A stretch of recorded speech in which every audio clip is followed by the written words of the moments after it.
concerning the human... It's ridiculous, I think. Why? Because I believe that the Americans are behind the protests. I think they're funding the protests here, so I think he's created the problem. How long have you lived in Hong Kong? 28 years. 28 years, and you live here with your family? Yes. And do you work in the financial business sector? Yes. Will your business be affected by this? Everybody's business is affected by it. What kind of effects are you expecting? I think that it's affecting Hong Kong's ability to trade as an independent financial centre. So, who knows? But I think it's a good thing. What are you going to do then, if now that this bill is signed into law? Is there anything that people like you can do to help Hong Kong stay, the kind of special advantages in terms of trade and financial transactions? Well, I think Hong Kong people have always adapted, so one will hope that they will work out a way to adapt to these problems like they've adapted to other changes in the past. But I think that no one knows what the effect will be yet, so we have to wait and see. Yeah. What do you think this bill will do to the social polarization of Hong Kong? I mean, we just had this district elections. It's definitely not going to help. I think Hong Kong needs to heal.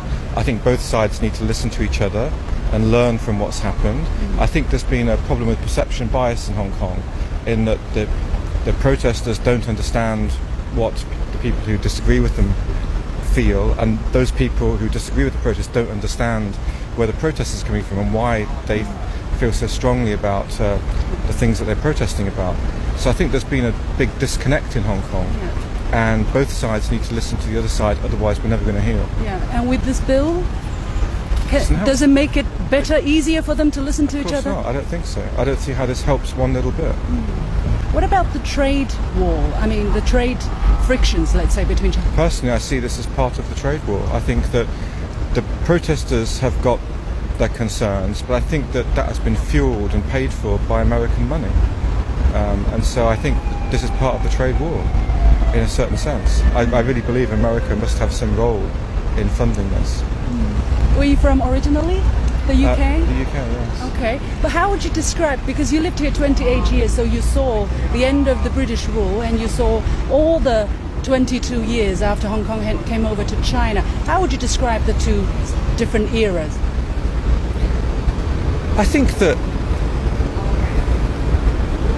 the big difference, in my opinion, is mobile phones and people like yourself who are presenting news on real time. So under the British rule, things were not perfect by a long way, but problems were not so instantly brought to the media's attention, the world's attention. But now everyone's got a phone, everyone films everything, so instantly anything happens, everyone knows about it. And I think that's been the big difference, not just in Hong Kong, but around the world, in how people look at things. So in Hong Kong, under the British, there was no democracy. They only introduced it very late in the day, before the handover. I think Hong Kong has got more democracy today than it's ever had in the past. For sure, it's not the full democracy that people want and expect, but it's better than it was. So when people look back to the British rule and as some sort of glory period, I think that's wrong.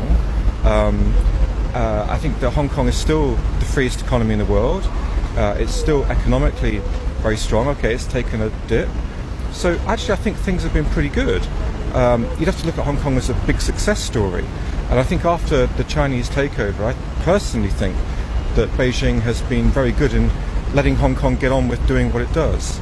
To my mind, it hasn't interfered. I think that all the problems have been because of mismanagement in Hong Kong.